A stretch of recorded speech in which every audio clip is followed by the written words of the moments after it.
Hello friends, welcome to my YouTube channel stock news plus technicals. आज की इस video में बात करेंगे हम इन्फोसिस के स्टॉक के बारे में, जो कि आईटी मेजर स्टॉक है, मेजर कंपनी है, आईटी की निफ्टी 50 की कंपनी है। आज के दिन में उस स्टॉक में 6% की इंट्राडे में तेज़ी आई है, तो वो देखेंगे उसके क्या आने वाले टारगेट्स हो सकते हैं, किस रेंज में हम फ्रेश बाइंग कर सकते हैं जिसने भी फ्रेश बाइंग करनी है, क्या उसके टेक्निकल चार्ट्स हैं और ब्रीफ में उसका फंडामेंटल एनालिसिस। तो ये सब कुछ डिस्कस करेंगे इस वीडियो में। तो चलिए शुरू करते हैं दोस्तों आज की वीडियो इन्फोसिस के स्टॉक के बारे में। प्योरली एजुकेशनल पर्पस के लिए वीडियो बना रहा हूँ, कोई रिकमेंडेशन नहीं है। सबसे पहले देखिए, इन्फोसिस एक large cap IT major company है जिसका मार्केट कैप आज की डेट में 3,18,000 करोड़ रुपए के आसपास है। तो सबसे पहले तो आप ये समझ लीजिए मेजर कंपनी का मतलब क्या होता है। मेजर मतलब मार्केट लीडर उस पर्टिकुलर सेगमेंट में। तो जो भी मार्केट लीडर होता है किसी भी पर्टिकुलर सेगमेंट में, जैसे ऑटोज़ में आप मारुति लगा लो, हीरो लगा लो, बजाज ऑटो लगा लो, बजाज फाइनेंस लगा लो, एचडीएफसी लगा लो, एचडीएफसी बैंक लगा लो, तो ये सारे मार्केट लीडर्स हैं अपने अपने सेगमेंट्स में। और ऐसे मार्केट लीडर्स, जब भी मार्केट गिरती है तो सबसे पहले आप रिकवरी भी इन्हीं स्टॉक्स में देखोगे, क्योंकि ये मार्केट लीडर्स होते हैं अपने अपने सेगमेंट्स में, जिनकी रेपुटेशन अच्छी होती है, जिनके फंडामेंटल्स अच्छे होते हैं। तो ऐसे स्टॉक सबसे पहले ऊपर भी यही आएंगे अगर ये नीचे गिर जाएंगे तो इसका मतलब होता है मेजर मार्केट लीडर। तो इन्फोसिस आईटी में एक मार्केट लीडर है, तो इसीलिए स्टॉक देखिए 509 का लो लगाया था इसने जब मार्केट पे 7400 पे आई थी, और आज 750 पे ट्रेड कर रहा है 2 महीनों के बाद। तो अब देख लीजिए रिकवरी भी इतनी जल्दी आती है ऐसे स्टॉक्स में जो अच्छे स्टॉक्स होते हैं। डिविडेंड यील्ड देखिए 2.34% होती है इसकी, तो डिविडेंड बहुत अच्छा देती है ये कंपनी। लेकिन डिविडेंड के बारे में एक समझ लीजिए बात जो शायद लोगों को पता नहीं है कि डिविडेंड मिलता कब है। देखिए, जब भी कोई रिकॉर्ड डेट होती है, जब भी कोई कंपनी अनाउंस करती है कि हमने इतने का डिविडेंड देना है, तो वो रिकॉर्ड डेट होती है। रिकॉर्ड डेट से 2 दिन पहले और रिकॉर्ड डेट से 1 दिन बाद, ये 3-4 दिन आपके अकाउंट में उस पर्टिकुलर कंपनी के शेयर्स होने चाहिए। वो 3 दिन के लिए आप बेच नहीं सकते। रिकॉर्ड डेट से 2 दिन पहले खरीदे आपने और रिकॉर्ड डेट से 1 दिन बाद आपने बेच दिए, तो वो 3 दिन अगर आपके अकाउंट में डीमैट के शेयर्स बोल रहे हैं तो ही आपको डिविडेंड मिलेगा, नहीं तो आपको डिविडेंड नहीं मिलेगा।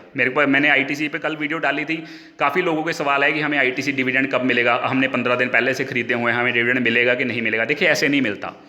रिकॉर्ड डेट से 2 दिन पहले आपने खरीदे होने चाहिए और रिकॉर्ड डेट के 1 दिन बाद आपने बेचे होने चाहिए, तो ही आपको डिविडेंड मिलेगा। सबसे इंपॉर्टेंट बात ये है डिविडेंड की। तो प्राइस टू अर्निंग रेशियो 20 पे ट्रेड कर रहा है, जबकि इंडस्ट्री की प्राइस टू अर्निंग रेशियो है 19। 52 वीक हाई देखिए 847 है और लो है 509, और आज के दिन का हाई देखिए 751 और लो है 710।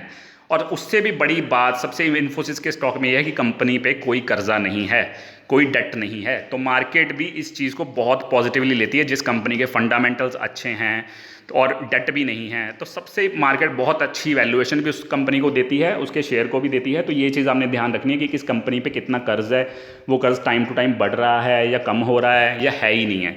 तो ये बहुत इंपॉर्टेंट चीज़ें होती हैं जो मार्केट इसको अच्छी तरह से देखती है। होल्डिंग्स में देख लेते हैं। प्रमोटर्स के पास देखिए 13.17% है, और प्रमोटर्स ने थोड़ा सा स्टेक इसमें बढ़ाया है, 13.16% से 13.17% कर दिया है मार्च 2020 में। एफआईआईज ने थोड़ा स्टेक कम किया है, 30.98 कर दिया है फ्रॉम 31.75, एंड डीआईआईज ने थोड़ा स्टेक बढ़ाया है अपना, 45.49% कर दिया है फ्रॉम 44.75%, और अदर रिटेल इन्वेस्टर्स के पास है 10.36%। तो ये है देखिए ब्रीफ में फंडामेंटल एनालिसिस, जिसमें सिर्फ आपको मैं यही बता रहा हूँ कि कंपनी में कोई दिक्कत नहीं है। अब पीछे 6-8 महीने पहले एक बात ज़रूर आई थी कोई था कि इन्फोसिस में स्टॉक में ये आ गया है वो आ गया है, तो वो कोई न्यूज़ सी आई थी, उसकी वजह से स्टॉक में गिरावट आई थी। लेकिन तब भी सब ने बोला था कि ये स्टॉक को खरीद लीजिए, कि कोई दिक्कत नहीं है। किसी इनसाइडर ने न्यूज़ फैला दी थी कि ऐसे ऐसे सलील पारेख जी हैं, वो उन्होंने ऐसे किया है वैसे किया है, तो उसकी वजह से वो कोई हो गया था स्टॉक में फॉल, लेकिन वैसे ही वो स्टॉक उतनी जल्दी से ही रिकवर किया था। तो इसीलिए ऐसी कंपनी में कोई दिक्कत नहीं है, फंडामेंटल्स बहुत स्ट्रॉन्ग हैं, तो ऐसी कंपनी में आप लॉन्ग टर्म के लिए डेफिनेटली इन्वेस्ट कर सकते हो। लेकिन फ्रेश बाइंग के लिए आपको अच्छे लेवल्स मिलने चाहिए, तो उस लेवल पर बाई कीजिए। अब हम देखते हैं ब्रीफ में टेक्निकल एनालिसिस, इन्फोसिस के चार्ट्स देखते हैं। पहले 3 मंथ का देखिए, ये 3 महीने का चार्ट है। यहाँ पे देखिए लो देखिए 582 का लो लगाया, 647 का लो लगाया, 675 का लो लगाया। वैसे ही हाई देखिए 675 का हाई लगाया, 725 हाई लगाया, 730 का हाई लगाया, और आज 751 का हाई लगाया। तो इसमें आप एक चीज़ नोट कर रहे हैं, लो जो बन रहे हैं हर के आगे के लो जो पिछले वाले लो के ऊपर बन रहे हैं, तो इसको बोलते हैं हायर लोज। वैसे हाई देखिए जो हाई बन रहे हैं वो पीछे वाले लेवल से ऊपर के बन रहे हैं, तो इसको बोलते हैं हायर हाइज। जिस स्टॉक में भी higher highs and higher lows बन रहे हैं तो आप एक बात समझ लीजिए कि वो स्टॉक अप ट्रेंड में है। जितनी देर तक चार्ट में कोई रिवर्सल नहीं आता वो स्टॉक अप ट्रेंड में है, और अप ट्रेंड में जाने वाले स्टॉक में हमेशा खरीदारी करनी चाहिए। तो ये स्टॉक अप ट्रेंड में है, higher highs and higher lows बना रहे हैं। किसी भी स्टॉक को खरीदने से पहले आपको इसका चार्ट ऐसे देखना चाहिए कि ये स्टॉक अप ट्रेंड में है कि डाउन ट्रेंड में है कि साइड वाइज है, तो उससे आपको अंदाज़ा लग सकता है कि आपको किस लेवल पे बाइंग करनी चाहिए। तो ये स्टॉक देखिए कंप्लीटली अप ट्रेंड में है और आज इसने बुलिश ब्रेकआउट दिया है 200 डे मूविंग एवरेज के ऊपर, जो कि पड़ती थी 720 से 725 की रेंज में। आज उसके ऊपर क्लोजिंग दी है, अच्छे वॉल्यूम्स के साथ दी है, तो वहाँ पे एक बुलिश ब्रेकआउट कहते हैं उसको 200 डे मूविंग एवरेज के ऊपर। तो देखिए higher highs and higher lows बना रहा है, स्टॉक अप ट्रेंड में है, बुलिश ब्रेकआउट दिया है 200 दिन की मूविंग एवरेज के ऊपर, तो वो एक चीज़ है। तो ये चीज़ें हैं इन्फोसिस के स्टॉक में 3 मंथ के चार्ट में। अब मैं आपको दिखाता हूँ 1 मंथ का चार्ट। देखिए 1 मंथ के चार्ट में देखिए आज की कैंडल देखिए कितनी बुलिश कैंडल बनी है, अच्छा वॉल्यूम्स है, नीचे देखिए 710 का लो और 751 का हाई है। अब सपोर्ट कहाँ है, देखिए मैंने ब्लू लाइन से मार्क किया हुआ है इस कैंडल का हाई भी, इस वाली कैंडल का हाई, और एक चीज़ और कि 200 दिन की मूविंग एवरेज जो इन्फोसिस के स्टॉक की पड़ती है वो 720 पे पड़ती है, तो मैंने सपोर्ट की जोन में लगाया है 720 से 725। तो अभी के लिए आप फ्रेश बाइंग इसमें अवॉइड करिए, जिसने भी करना है। मेरी ये सजेशन रहेगी अगर ये स्टॉक गिरावट में आपको 720-25 के आसपास मिलता है तो वहाँ से ज़रूर सपोर्ट लेगा, क्योंकि वो इसकी 200 दिन की मूविंग एवरेज है। बाकी तो आपको मार्केट के साथ भी कोरिलेट करना पड़ेगा कि मार्केट बहुत ज़्यादा तो नहीं गिर रही, बहुत ज़्यादा तो नहीं करेक्ट हो रही, लेकिन ऐसी 100 पॉइंट 200 पॉइंट की गिरावट में ये स्टॉक 720-25 पे आता है तो एक बाइंग अपॉर्चुनिटी बनेगी इन्फोसिस के स्टॉक में। तो उस रेंज में बाय कीजिएगा, अभी बाय मत कीजिए फ्रेश बाइंग के लिए, क्योंकि आपका रिस्क रिवॉर्ड फेवरेबल नहीं है इस टाइम पे। तो अब देखते हैं 6 महीने का चार्ट। देखिए अब ऊपर की साइड इसको रेजिस्टेंस कहाँ फील होगी, मैंने एक एरो मार्क करके यहाँ पे एक वैल्यू लिखी हुई है 765 से 772। यहाँ पे देखिए गैप छूट गया है इन्फोसिस के स्टॉक में, तो इसकी वैल्यू जो रेंज है 765 से 772 है, ये एक रेजिस्टेंस एक्ट करेगी इन्फोसिस के स्टॉक के लिए आने वाले सेशन में। अगर इसको पार करता है, इसके ऊपर क्लोजिंग देता है, तो हम 795-800 की बात करेंगे, लेकिन अभी के लिए ये रेजिस्टेंस है 765 से 772। ये गैप को फिल करने के लिए ज़रूर आएगा, हो सकता है मंडे ही आ जाए और वहाँ से नीचे चला जाए। तो आपने ये ध्यान रखना है आने वाले सेशन में। फ्रेश बाइंग अभी रिकमेंडेड नहीं है, सजेशन नहीं है मेरी, अगर फ्रेश बाइंग कीजिए, आपका रिस्क रिवॉर्ड फेवरेबल नहीं है दोस्तों। अब ब्रीफ में टेक्निकल्स में थोड़ी सी रिकैप कर देता हूं आपके।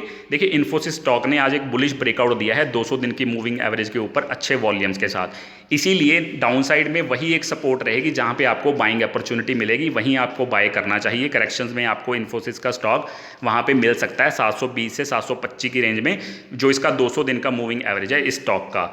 अपर साइड पर रेजिस्टेंस रहेगी 765 से 772, जैसे मैंने आपको 6 महीने के चार्ट में दिखाया है कि वहाँ पर एक गैप छूटा हुआ है, तो वो गैप को फिल करने के लिए हो सकता है मंडे ही इन्फोसिस का स्टॉक आ जाए, तो वहाँ पे आपको डेफिनेटली ये स्टॉक वहाँ से वापस नीचे को आता हुआ दिख सकता है। और अगर करेक्शन में आपको 720-25 की रेंज में मिलता है, ये स्टॉक आता है वहाँ पे, तो वहाँ एक बाइंग अपॉर्चुनिटी बन सकती है, क्योंकि 200 दिन की मूविंग एवरेज के आसपास ये स्टॉक सपोर्ट ले सकता है और वहाँ से वापस ऊपर को घूम सकता है। तो उसका आपने ध्यान रखना है, फ्रेश बाइंग इसलिए अवॉइड करिए, आपका रिस्क रिवॉर्ड फेवरेबल नहीं है।